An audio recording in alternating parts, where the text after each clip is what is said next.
자, 안녕하세요. 저는 오래간만에 또 이렇게 또 만나게 됐습니다. 자, 지난해 김원봉에 대해서 우리가 이제 또 이렇게 공부를 해보았고, 그 관련해서 최근에 우리 하마스가 이스라엘을 기습을 했잖아요. 네. 예, 하마스가 이스라엘을 기습한 데 대한 정보 실패가 요새 조금 이렇게 우리가 살펴볼 필요가 있을 것 같습니다. 근데 그거 관련해가지고 우리나라 정보 활동에 대해서도, 우리나라 역사상 특히 대표적으로 임진왜란 때, 그때 정보 실패에 대해서 한번 이렇게 살펴보는 것도 참 의미가 있을 것 같습니다. 거기에 대해서 한번 이렇게 멘트를 한번 해주실까요? 그렇습니다. 우리 구지TV가 손자병법, 네. 전략을 중점적으로 연구해서 방송하는 걸 중점으로 잡고 있는데, 네. 이번에 하마스가 이스라엘을 기습하는 거에서 보듯이, 예. 국가 정보가 얼마나 중요한지, 정보 활동이. 그 위기를 예측하지 못하면은, 우리 국민들이 엄청난 피해를 입는 겁니다. 그렇죠. 지금 방송이 안 나와서 그렇지, 그때 폭격으로 인해서 다친 어린이, 부녀자, 참 불행한 사태 아닙니까? 그렇죠.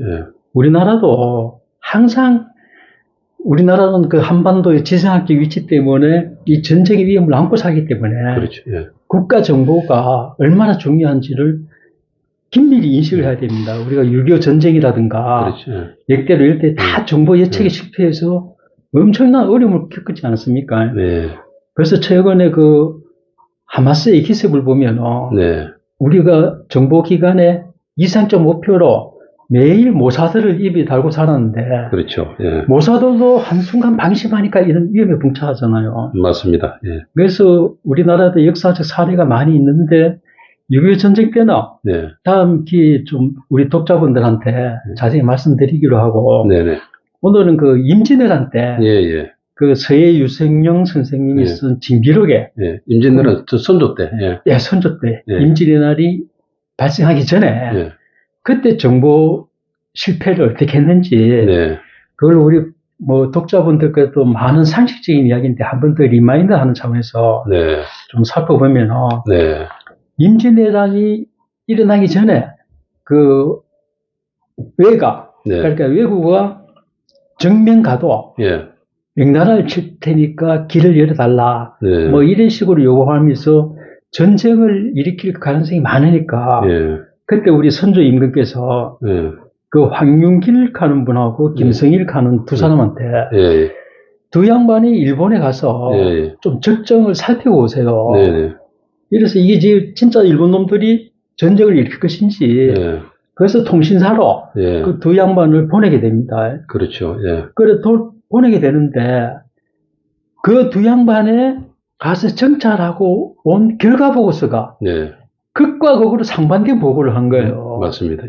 그 당시 황윤길은 가서 일본을 정찰하고 부산에 도착하자마자 곧 전쟁이 일어납니다. 이래서 급히 서한을 써서 그 선조 임금한테 보냈습니다. 그리고 이제 서울에 와서 선조 임금이 황윤길하고 김성일을 불러놓고 가보니까 어떻더나 이래 하니까 황윤길은 그 당시 외국의 수장이 도요토미 히데요시 아닙니까? 그죠? 그렇죠. 도요토미를 만나보니까 눈빛이 빛나고 담력이 있어 보이더라. 그래서 반드시 전쟁이 일어난다. 그래서 철저히 준비해야 됩니다. 이래 보고를 했는데 그 자리에서 김성일은 내가 보니까 도요토미 눈이 꼭 생쥐같이 생겨가지고 사람이 옹졸해서 두려워할 게 없더라. 전쟁 징조도 없더라. 이렇게 완전 반대를 보고를 한 거예요.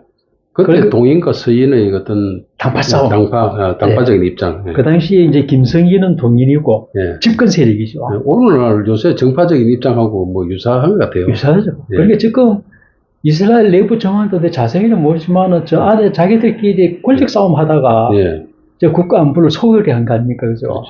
그리고 우리나라도 지금 맨날 당파 싸움하느라고 국가 안보는 어떻게 했는지 등한시하다는 큰일을 납니다.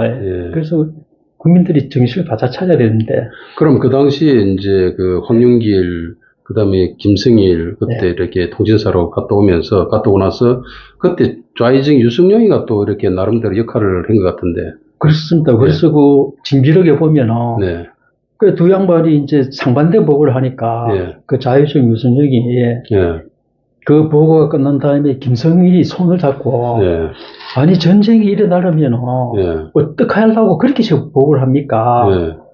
이러니까 임금 앞에서 물러나와서 사색했어요. 김성일이가 유성룡, 새 유성룡 선생 보고 나도 외국가 쳐들지 않는다고 어떻게 장담하겠습니까? 다만 내가 전쟁이 일어날 거라고 보고를 하면은 우리 국민들이 얼마나 두려워하겠습니까?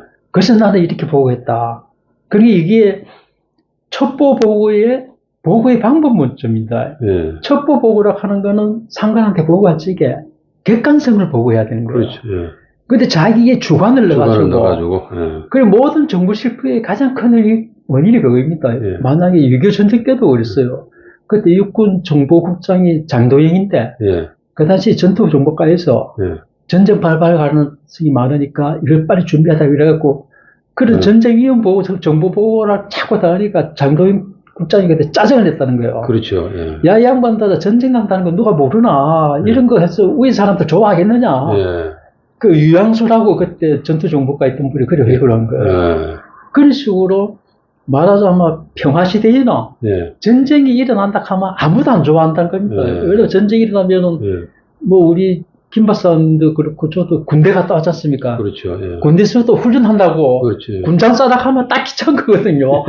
막 짜증부터 나고 뭐 편안하게 있는데 왜 군장 싸다 하나 뭐 총기 닦으라 하나 짜증부터 나거든요. 그 지도자도 똑같다 그래요. 내 정확한 출처를 모르겠는데 박정희 대통령도 전쟁의 위험에 대해서 말하기가 참 부담스럽다는 거예요. 이 말로 하면 다 싫어하기 때문에.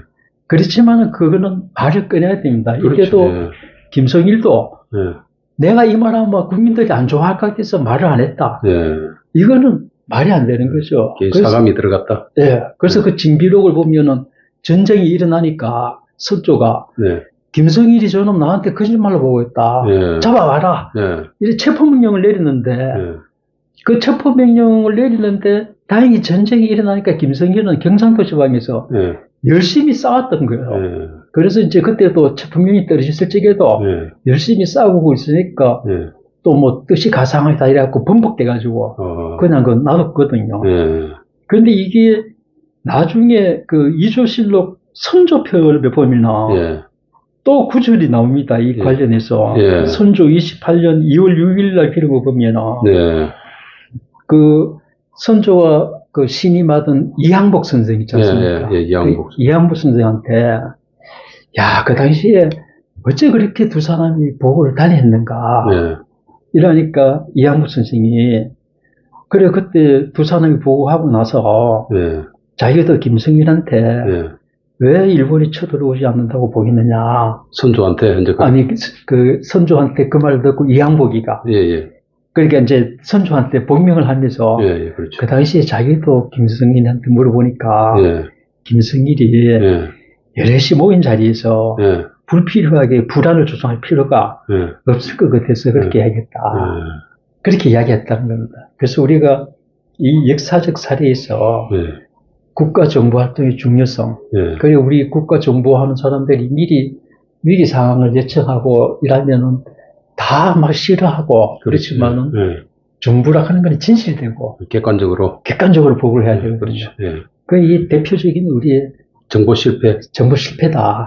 그래서 이게 오늘날 시점에서 우리가 하마스가 지금 기습하는 걸 보고 지금 우리가 북한에 파는 땅굴에 대해서도 땅굴을 이야기하면 요새 세상에 뭐 그렇게 지금 북한 애들 배고파 죽겠는데 뭐 땅굴 파고 있겠느냐 하고 이러는데 어떤 식으로 공격을 할 줄은 알 수가 없는 거죠.